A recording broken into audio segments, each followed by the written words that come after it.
Hello and welcome. This is our bonus Q&A episode of Books of the Year. Best-selling author and screenwriter Anthony Horowitz, number 3 in the charts, is still with us. But by the time this goes out, maybe you're at number 1. Who can say? That's what I'm saying.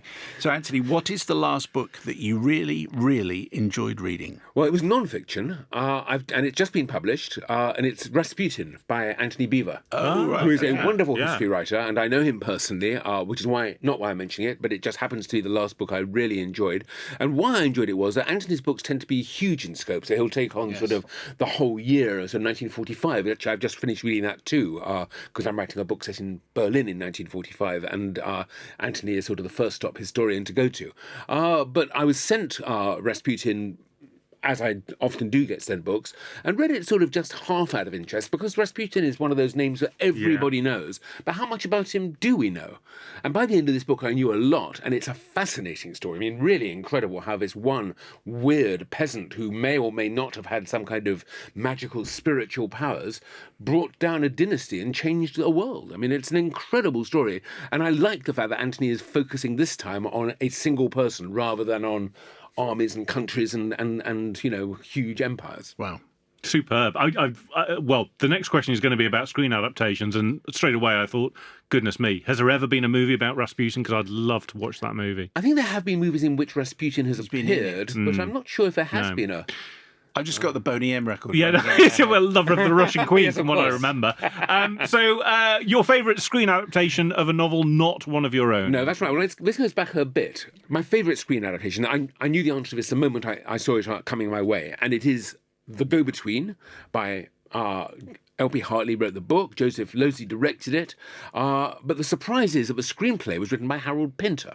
And I don't know if you know this book or this story. It's about a young boy who gets involved in a love affair in sort of Edwardian England and becomes a go-between between these two lovers, one of them played by Alan Bates, the other by Julie Christie.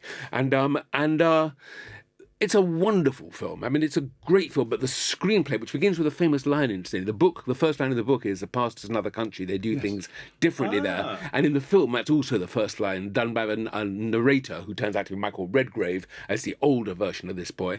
And it's a masterpiece. I mean, a masterpiece of writing. Obviously, Pinter loved the book. He faithfully and beautifully pins it to the screen. And if you haven't seen it, catch it. It's wonderful. That's an amazing first line. And as soon as you said it, well, yes, of course. Yes, of course. One of the great first lines in literature. Yeah.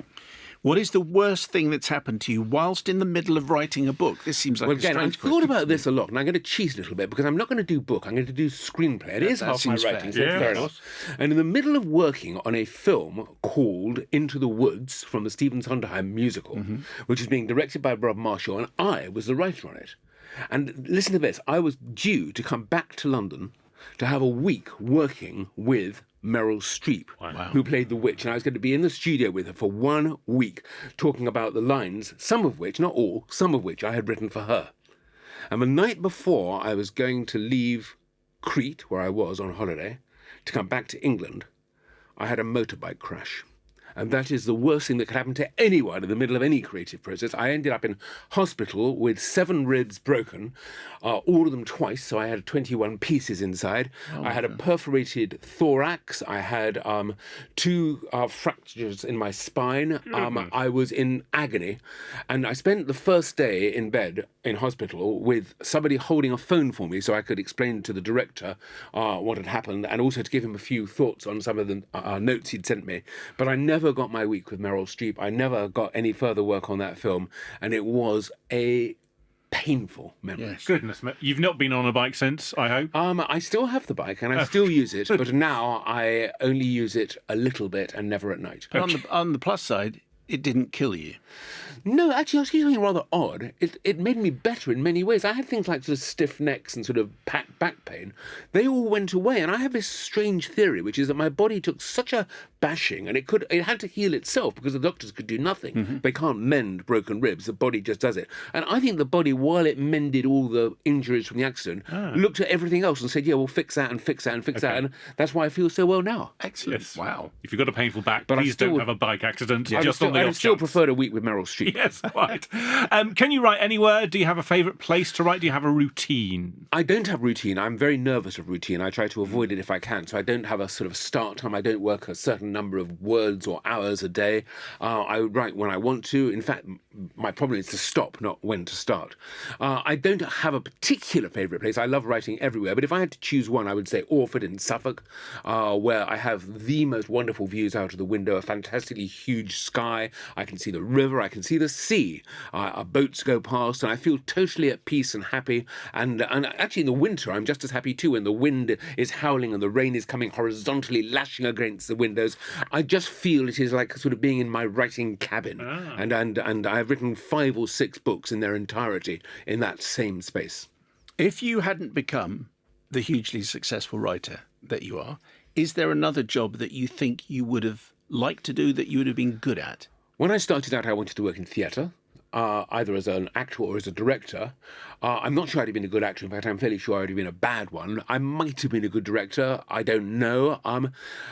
I've said to you, I think, that I don't have that high an opinion of myself, and there aren't many jobs I would be able to do. But one job I would love to do, if I could, and if writing hadn't worked for me, is to teach. I would have loved to have been there to work with young people and to try and share with them my love of reading and of books and literature and of language and all the things that matter to me. Is there a piece of advice that you were given about writing which you wish you'd listened to? A piece of advice about writing. Well, I've been given advice which I did listen to, and that sort of worked out well. I was advised to change agent, which I did. But funnily enough, the advice I was given, which I did not listen to, was somebody advised me to join CAA, the huge agency in Los Angeles. At one time, it was the number one, maybe it still is, the number one agency for writers. And I went to it, and I met an agent, but he kept me waiting 30 minutes outside in his ante-office before he saw me. And I thought to myself, look, this is him trying to pitch for me now. This is the best moment, your best time with an agent, your best relationship. Yeah. And it's a 30-minute wait. When I'm his client, it'll be a 2-hour wait if I can even get through to him at all. So I turned them down when they did offer me a representation.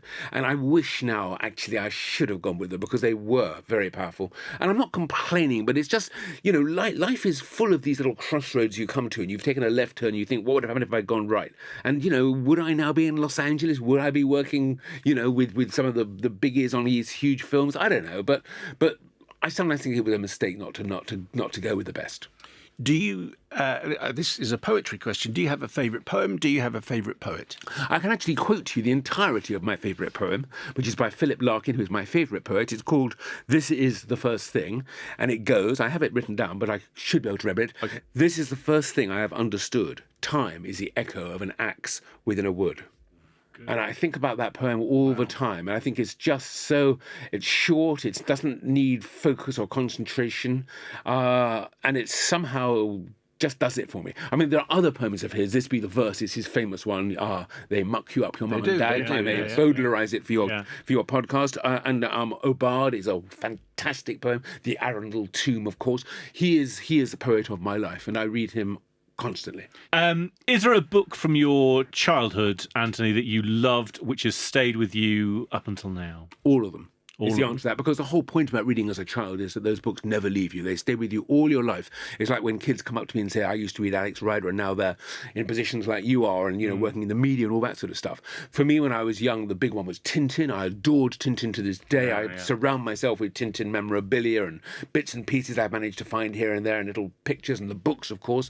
But I could talk about James Bond. I started reading James Bond when I was about 11 or 12, and those books, I've written 3 Bond novels myself, and they've stayed with me, and I love them. And Sherlock Holmes when I was 17.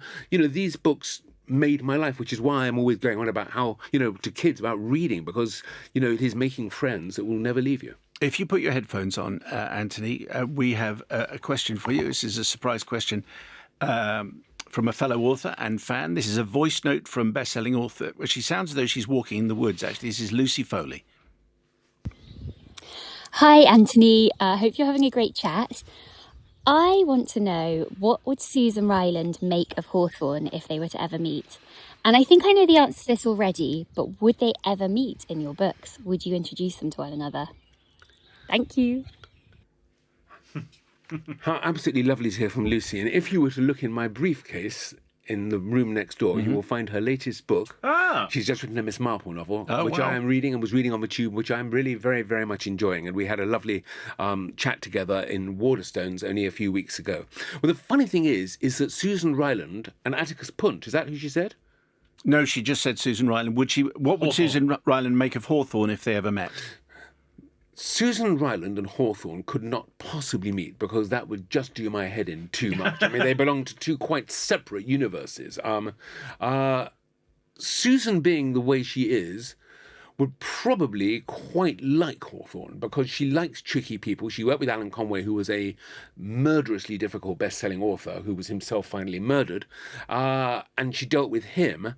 So Hawthorne's difficult nature would be no problem for her. And the fact that he is a partner in books that are being published would, I think, appeal to her. So I'm sure they get on fine. What would she make of me? Not sure about that. Is there an order to your bookshelves at home? And if so, what kind of order are we talking? I think I wrote a line in one of my plays, never trust a person who keeps their books alphabetically. And I don't. I have sort of sections within the house. So you can find crime in one area, 19th century classics in another.